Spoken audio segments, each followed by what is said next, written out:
Hello guys, எல்லாருக்குமே வணக்கம். இப்போ என்ன கான்செப்ட் பார்த்தீங்கன்னா, நாங்கள் எங்கள் ஊர் பெருமாள் ஏரியில் நாங்கள் ஊத்தா போட போன இடம் தான் இது.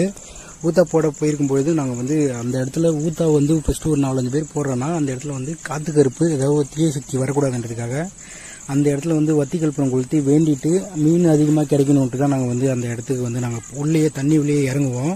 அந்த காணொலியை தான் இப்போ நீங்கள் பார்க்குறீங்க. இது போல் நீங்கள் வந்து உங்கள் ஊர்லலாம் நீங்கள் ட்ரை பண்ணியிருந்தீங்கன்னா, இல்லை ஊத்தா என்ன எப்படின்னு தெரியாது, ஊத்தா போட்டு பிடிக்குன்னு தெரியாதுன்னா நீங்கள் அது கேட்டிங்கன்னா நான் ஃபுல் வீடியோவாக நான் அந்த பேஜில் போட்டிருக்கேன். நீங்கள் அதையும் போய்ட்டு வாட்ச் பண்ணி பாருங்கள். கிட்டத்தட்ட ஒரு 5 நிமிஷம் வீடியோ நல்லாவே இருக்கும். நீங்கள் தண்ணி உள்ள நல்ல மூக்குத்தி மீன்லாம் இருந்தது கைஸ். ஏன்னா என்னால் அதிகமாக வீடியோ எடுக்க முடியல, ஏன்னா மீனும் பிடிக்கணும் எதுவும் பண்ணும் இல்லையா.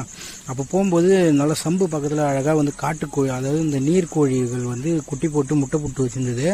கரெக்டாக நாங்கள் போன டைமில் தான் வந்து முட்டையை பொரிஞ்சுது, முட்டை பொரிஞ்சு ஓடி போச்சு. அது அதுலேருந்து ஒரு குட்டி வந்து பிடிச்சிட்டு வந்து தான் விட்டார். திரும்ப எங்களை பார்த்து அது பயந்துட்டு ஓடிக்கிட்டே இருந்தது. அதே போல் நான் லாஸ்ட்டாக பிடிச்ச மீனை பார்த்தீங்க எவ்வளோ